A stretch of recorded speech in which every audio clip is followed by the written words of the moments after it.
So a document you haven't seen, this document is a mid-year reflection document that is designed to help you reflect on your data when you get your data.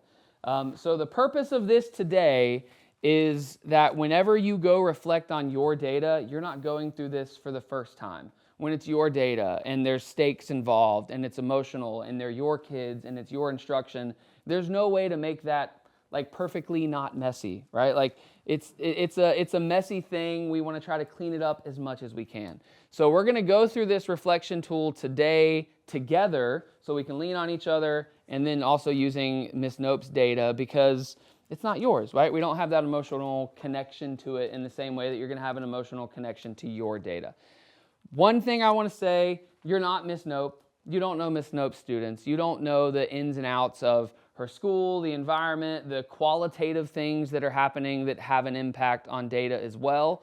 So I want you to keep your own self in mind, right? I don't want you to answer these questions as Miss Nope. I want you to answer these questions as you, right? If this was you and this was your data, you're answering the questions. Does that make sense? The perspective I want you answering these from? All right. So the first thing we're going to do, you've got the data. You've got the data there in front of you. Part 1 is just like an initial retrieval style analysis. So we're going to start with growth indicators 1 and 2. You can write it down on the chart paper. What are those growth indicators 1 and 2 for math? Look at that teacher hand. I know. It's so neat. All right. Write it down the percentile. That's what we're looking for. 38%.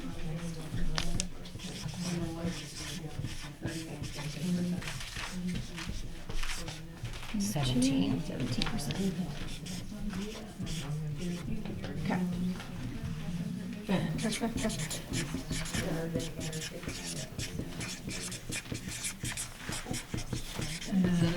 17.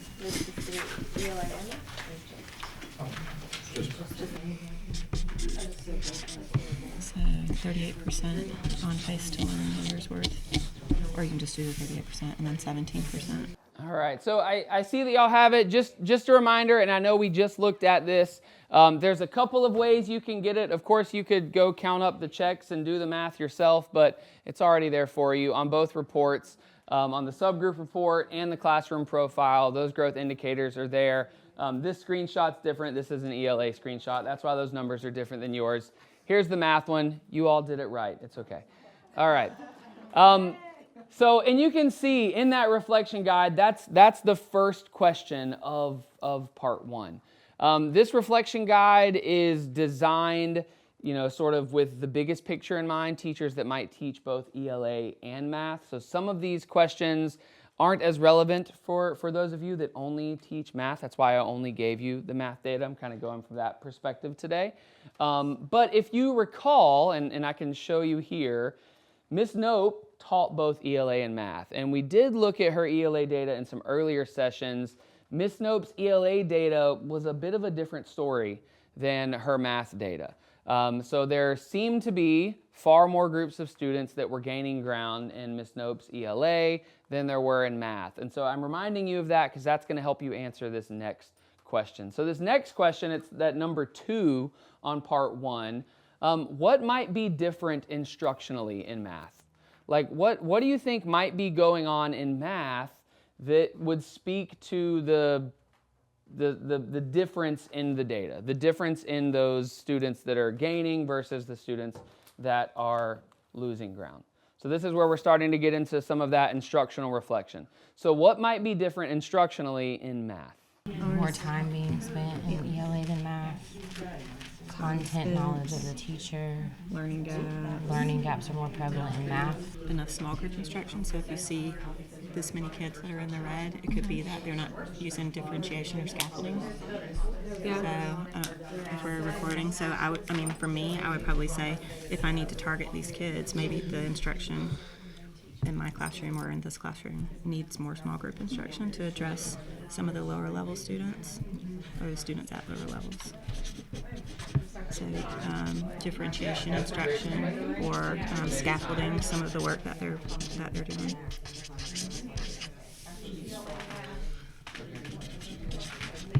Let's spell it. I know, and I didn't see the reflection on the ELA percentages. But I Restriction think from needs the more coaches section, differentiation. the reading was higher than math. So, like small group instruction. Like one of the things that I noticed is that there's a lot of ELL students in here also. So if you're looking at 1, 2, 3, 4, 5, 6, 7, 8, 9, 10, 11 students that are ELL, so that's almost half of the students. So it could be that needs to be addressed as well. But I know like each one of these are different levels of ELL kids. So some of them might have exited and they're just being, on consult or something. But there are about half of the class is that. But still, all of these are in the levels. I mean, you're looking at half of the class is a level 1 or 2. So those students would definitely benefit from differentiation. But then you've also got 1, 2, 3, 4, 5, 6, 7, 8 of the kids have a plan of some sort. So they're students with disabilities. So they're in that subgroup. So you do 3 small groups based on. So I would say based upon their instructional needs, but also your subgroups, your SWD and your ELL. Both of those are subgroups. So when we look at data for growth or for student achievement, those are 2 subgroups that we look at. And the level?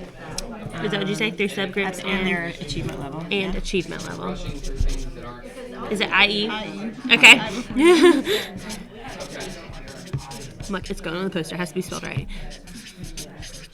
That if it was our data, what would it be for us?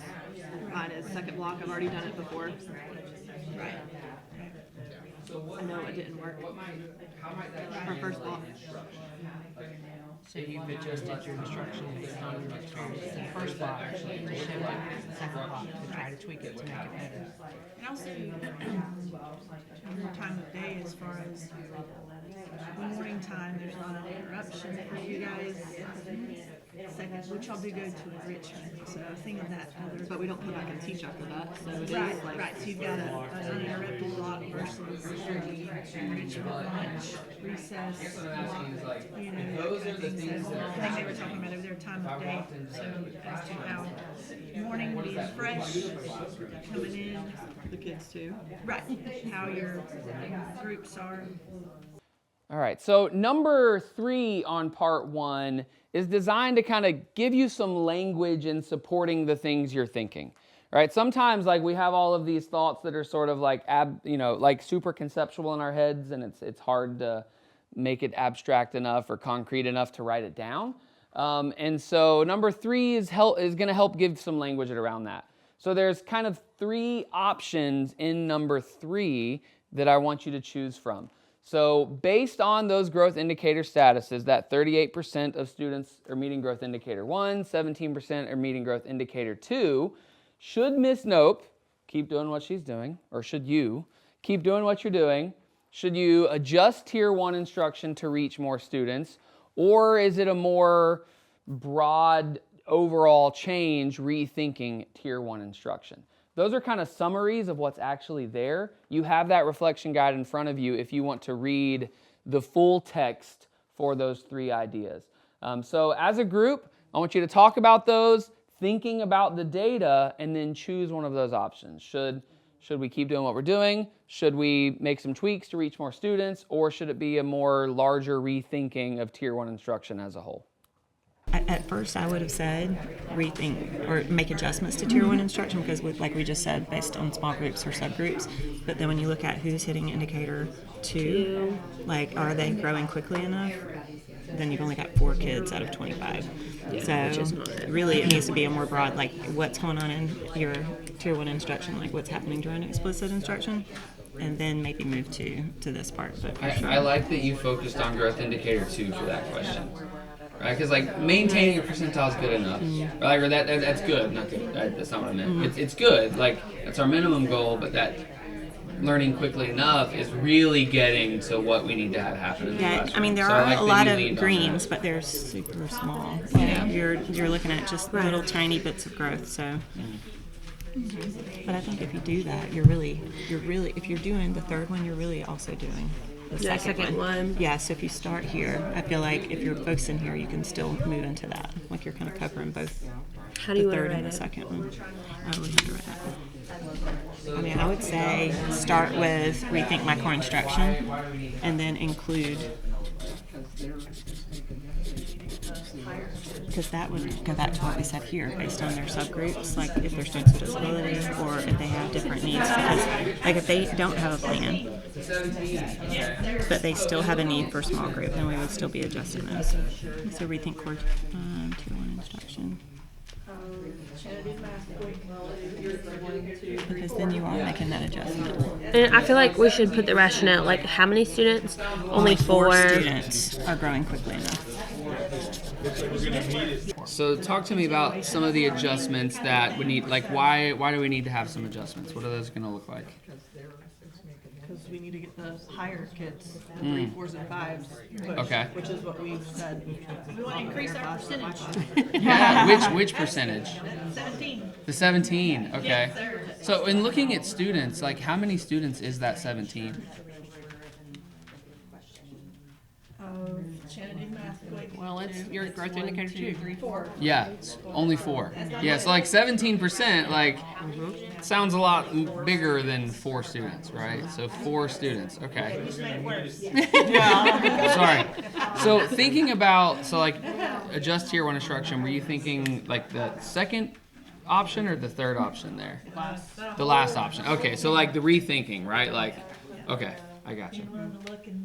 All right, so we were thinking as well when we went through this, and I'm sharing what we were thinking because it looks like we're all thinking kind of the same thing. That third option there, that rethinking tier 1 instruction, and I heard a lot of discussion really leaning on growth indicator 2.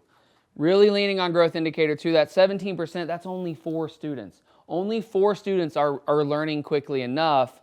Small adjustments probably aren't going to be quick enough adjustments so that, you know, it's February, PM3 is coming, right?